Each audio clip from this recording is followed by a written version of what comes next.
እሺ ማርከ ፉነል ማኖሮ ወጀረ ጀርቶ ስኒን ጀቻና ገኝ ቆቅልን ዘራነ ስና ደቀው በኮም ጀርታነቲ ወድሮነ ቻናል ያ ሰብስክራይብ ጎታን ገለቶማ ወረን ጎደን ሰብስክራይብ ላይክ ጎቻና ጀጀቤሳ ቻናሌን ኪ ሃራውን ተየዘቹ harrakuma beekamu video gabaabdoo takka qabadhe isiniif dhufe innisoonni maal jettan warroonni Saudi Arabiyaa keessa jirtan of eeggannoo akka gootan batalee Riyaad Jiddaa Makkaa fa'aatti qabaatu jira mana cabsuu jirani wanta kijiban taane jechuudha wanta ofii kiyya argeefi kanaafiyyuu of eeggannoo cimaa godhaadha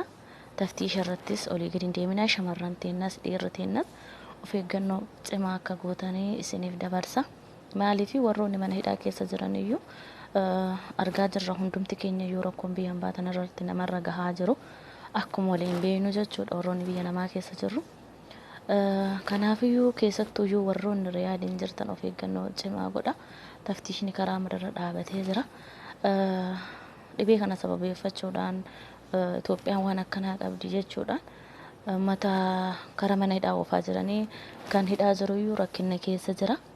kaagara biyyoo fi galaan jiru mootummaa qabaannee biyya keenyatti hin gallu kanaafi of eeggannoo cimaa godhaa warra hojiilee hin qabne manuma keessan tura shamarranis dhiiris karaa irra osoo olii gadi deddeemuu hin taane maaliifi akka carraa yoo karaa kanarra osoo deemtan isin qaban mana hidhaa isin fidanii manni hidhaa immoo kam waliin beenu rakkoodhaa namni jiruu fi fooyyeffachuuf biyyaa bahee malee mana hidhaatitti akkanatti dararamuu fi miti garuu hundi kennayyuu akka kana beeneeti miti gisee durra wanna biyyaa bahan jechuudha